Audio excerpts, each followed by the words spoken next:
अब इस ज्ञान से, इस तत्व ज्ञान से आपका कलेजा हिल जाएगा। और इतना ज्ञान समझ के भी कोई नहीं मानता है तो महामूर्ख, और फिर उसका कोई ट्रीटमेंट नहीं, वो तो फिर गधा ही है, इस जीवन में भी गधा है। जब हमें प्रत्यक्ष दिखाई देता है कि परमात्मा हमारे साथ हो जाएगा तो हमें कोई दुख नहीं रहे। राजा भी भगवान की खोज में फिरता है, कोई संतों से मिलता है, कोई जंतर मंत्र कराता है। राजा से बड़े तो आप नहीं हो सकती प्रजा, ना सुखी हो सकती जैसा तुम मानते हो।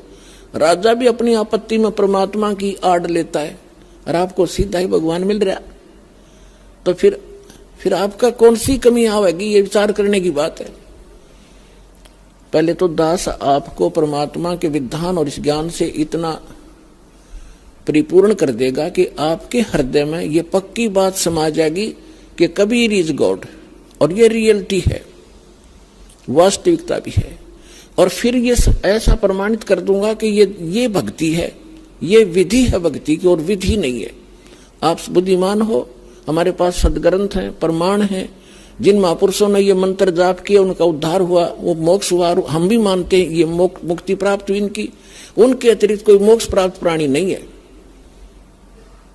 चाहे वो सिद्धि कितनी ही कर गया हो, चाहे वो कितने चमत्कार दिखाकर मर गया हो, लेकिन वो मोक्ष प्राप्त नहीं है। तो फिर कौन सी समस्या रहेगी? फिर मूर्खता की। जान बूझ साची तजय और करे झूठ तेने, ताकि संगत है प्रभु फिर सोपन में बिना दे। जो इतना ज्ञान समझकर फिर गलतियों पे गलती करता है तो बुद्धिमान व्यक्ति नहीं है, वो तो जानबूझकर बकवाद कर रहा है। अब परमात्मा क्या बताते हैं? राम नाम रटते रहो, राम नाम रटते रहो, जब तक घट में प्राणे, कब हो तो दीन दयाल के हे बनक पड़ेगी कान। अब परमात्मा की भक्ति में आगे बढ़ने के कुछ फार्मूले हैं जिससे आप स्थिर रहोगे। इन फार्मूलों को, इन पॉइंट्स को आपने याद रखना पड़ेगा। जैसे कुछ भक्त आते हैं, कुछ ऐसे भक्त होते हैं जो सब जगह थक लेते हैं, झाड़ फूक करवा के, मंत्र जंतर जप के, गुरु बना के, और जब वो यहां आते हैं तो कितना भयंकर दुख हो उनके ऊपर, परमात्मा तुरंत ठीक कर देता है। अब उनकी तो फिर परमात्मा की रजा होगी, उन कोई और ठिकाना नहीं रहा, भगवान से अतिरिक्त कुछ जगह दिखाई नहीं देती। मालिक को सब पता है, अंतर्यामी है वो परमात्मा, वो दूर तक जानता है कि आने वाली आत्मा क्या उद्देश्य लेकर इस दरबार में आई है, उसी तरह से उसका उपचार होता है। तो ऐसे आते हैं, उनको तुरंत देखो। दास तो एक पीएन है उस कबीर भगवान का, चपड़ासी हूं। आपकी अर्जी दास के पास आती है, दास उस परम पिता की टेबल पर रख देता है। अब उसने यस और नो उस कबीर भगवान ने करनी है, और यहाँ सेकंडों में होती है। यहाँ कोई कार्यालय नहीं है, वह साइन होगा फिर वापस आओगी। सेकंड्स के भी कुछ क्षणों में वो सब अर्जी परमात्मा फैसला करता है। तो जो भी आता है, जैसी उसकी अंतःकरण की भावना होती है, दास आपकी अर्जी दास के पास, दास की परमात्मा के पास, तो फिर करना उस मालिक ने है। तो कुछ ऐसे आते हैं, उनको तुरंत राहत मिलती है। मालिक को पता कि अब ये कहीं नहीं जाएंगे मेरे बच्चे, सब जगह थक लिए धक्के खा के। कुछ ऐसे आते हैं, हमारे भक्त कहते हैं चलो वहां जाते ठीक हो जाओगे, चलो वहां जाते ठीक हो जाओगे। अब वो आ जाते हैं, दुखी दिन तो आना ही होता है, लेकिन वो उद्देश्य कुछ और रखते हैं कि ठीक है चलते हैं, ठीक हो गया तो ठीक है, नहीं तो नहीं। तो ऐसे नहीं बनती बात है। तो इसलिए दास सबसे पहले आपसे कहता है कि किसी को भी आप प्रेरित करो, अच्छी बात है, क्योंकि भूले को राह दिखाना एक परम कर्तव्य बनता है सब नागरिक का। तो ये सब भूले पड़े हैं, लेकिन उनको पहले ज्ञान समझाओ, उनको पुस्तक दो ज्ञान गंगा।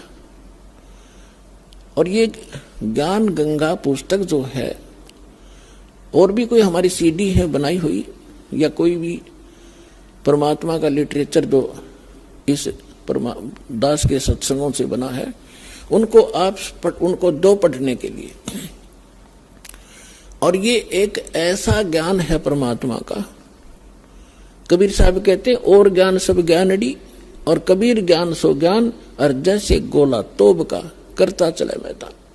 तो पहले उनको ज्ञान से समझाओ, फिर वो ज्ञान से परिपूर्ण होकर फिर यहां आएंगे। जब तक ज्ञान से परिपूर्ण होकर यहां नहीं आएंगे तो वो फिर डगमग हो जाएंगे। परमात्मा इस चीज को लाइक नहीं करते कि ये डले थे, पहले ढो ही रहे थे, 36 जगह भटक लिए, नकली गुरुओं के पास धक्के खा लिए, जीवन नाश कर दिया इन्होंने। तो अब अपने परमात्मा को पहचान कर फिर यहां लगे। तो इसमें क्या होता है कि फिर दूसरा इसका कारण ये होता है, जैसे किसी डॉक्टर के पास रोगी जाते हैं, एक ही जैसा रोग होता है, एक व्यक्ति को तो 2-3 खुराकों में राहत मिल जाती है और दूसरे को 3 महीने गोलियां खाने का निर्देश दिया जाता है डॉक्टर के द्वारा।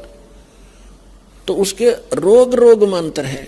ये वो नहीं सोचा इसका तो 2 खुराक में ठीक कर दिया, मैंने 3 महीने खानी पड़ेगी, मैं तो नहीं खाने का, तो ना खाने का तो मर जाने का, और क्या इलाज है। अब उसका रोग इतना गहरा नहीं था, जो जल्दी समय पर आ गया तो ठीक हो गया, और उसने वो 3 महीने खानी पड़ेंगी और ठीक होगा, क्योंकि टेबलेट वो कारगर है। तो पुण्यात्माओं, इस संसार में 21 ब्रह्मांड में दास के अतिरिक्त कोई संत नहीं, और कबीर साहब के अतिरिक्त कोई भगवान नहीं। और जो समाधान दास देता है उससे सारे काम ठीक होंगे। आपके संसारिक सुख, शारीरिक रोग सब दूर होंगे, संसारिक सुख प्राप्त होंगे, संसारिक दुख, मानसिक दुख, भूत प्रेत की बाधा, पितृ बाधा, चाहे किस टाइम भयंकर हो, किसी प्रकार की, चाहे घाल तक डाल रखी हो, चाहे चौकी तक छोड़ रखी हो, यहाँ 1 सेकंड का काम है भगवान का। हम धड़े दुपटे नहीं लाते, परमात्मा के उस शब्द में इतनी ताकत है, जो मंत्र हम देते हैं अपने आप सब भाग जाते हैं।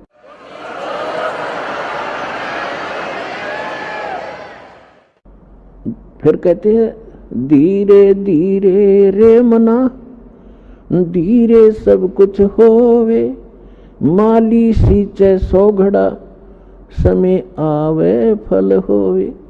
अब ये फार्मूले आपने याद रखने इस मार्ग पर कि धीरे धीरे रे मना, धीरे सब कुछ हो। आप बच्चे को स्कूल में भेजते हो प्रथम कक्षा में, और फिर उसको परिपूर्ण ज्ञान प्राप्त कराने के लिए, रोजी रोटी के योग्य बनाने के लिए 20 वर्ष तक, 15 वर्ष तक फ्री छोड़ देते हो। BA करके फिर वो 5-4 वर्ष का कोर्स भी करता है, और फिर 2 रोटी का साधन उसको बनता है। अगर वो सफल हो जाता है और बढ़िया होता है, फिर सारा उसका जीवन रोजी रोटी की समस्या हल हो जाती है। ठीक इसी प्रकार आपने ये आम का बीज बोया है, भक्ति, सत भक्ति। अभी तक आपने बबूल बो रखी थी, और बबूल बीज का ये आशा कर रहे थे कि हमें आम मिलेंगे मीठे मीठे, तो बबूल के तो काटे ही मिलेंगे, आम की इंतजार, आम की आशा व्यर्थ थी। तो जितने भी ये संत हैं, पंथ हैं और श्रद्धालु हैं, ये बेचारे उनको संत मानकर चले गए, उन्होंने राम नाम दे दिया, अब बीज दे दिया आम का कह के, और है वो बबूल का। उन बीज भी दिया, यानी साधना भी कर रहे हैं, जैसा गुरुजी बता रहे हैं, वो फल भी रहा है। कुछ कहते हैं हमें ऐसे दिखाई देता है, प्रकाश दिखता है, वो प्रकाश से का बीज दे रखा है तुम्हारे, प्रकाश यु काल है, ज्योत स्वरूपी निरंजन। तो आम का बीज कह के सतलोक सतपुरुष की कथा सुना के आपको बीज दे दिए, काल के 5 नाम काल के जानो, ये राधा स्वामी वाले, और सभी आस लगाए बैठे में सुख होगा, हमें मोक्ष मिलेगा, सपने में भी इंतजार मत करना। बीज आम का बीजिए और फिर वो प्रोसेस अपनाइए जो एक बीज को बो के पेड़ बनाने तक जो क्रियाएं की जाती है, और फिर देखना। तो अब आपको आम का बीज मिला है, इसको बोइए, बीज दिया, अब इसकी सिंचाई कीजिए, इसकी सुरक्षा कीजिए। अब सिंचाई क्या है? देखो पुण्यात्माओं, दास इस मार्ग का मास्टर है, इस मार्ग का डॉक्टर है। आप सभी विद्यार्थी हो दूसरे शब्दों में आप जन्म मरण के रोगी हो। तो इस दास को इसका पूरा कंप्लीट कोर्स पता है, आपको बताया जाता है, तो आप जी वैसे ही कीजिए और फिर देखना इसकी सफलता कैसे। जैसे ये मंत्र हैं, ये तो समझो बीज है। ये मंत्र जाप कर आपको दिए जाते हैं, ये तो समझो बीज है, बो दिया आपके अंतःकरण में, वचन की शक्ति तय प्रवेश कर दिया। अब इसकी सिंचाई करनी है, इसमें खाद पानी डालना है। तो उसके लिए कहा है एक यज्ञ है धर्म की, दूजी यज्ञ है ध्यान, तीजी यज्ञ हवन की, चौथी यज्ञ परिणाम और पांचवी यज्ञ है ज्ञान की। तो आप जी ने ये बीज बोने के उपरांत, जैसे खेत में किसान गेहूं बीज देता है, तो गेहूं बीज देने मात्र से सफलता नहीं होगी, उसमें खाद भी, पानी भी, उसकी सुरक्षा भी समय अनुसार देनी पड़ेगी। और उसमें घास फूस उग जाता है, उसको निकालना भी प्रॉपर पड़ेगा, तब वो सफलता प्राप्त होगी। इसी प्रकार आप जी ने ये पांचों यज्ञ इस मंत्र के पैरेलल करनी पड़ेंगी। आप भी दुखों से छुटकारा पाना चाहते हैं तो आज ही बुक करें निःशुल्क पुस्तक ज्ञान गंगा। ज्ञान गंगा पुस्तक निःशुल्क मंगवाने के लिए अपना पूरा पता पिन कोड के साथ हमें लिखकर भेजें। हमारा व्हाट्सएप नंबर है 9992600893।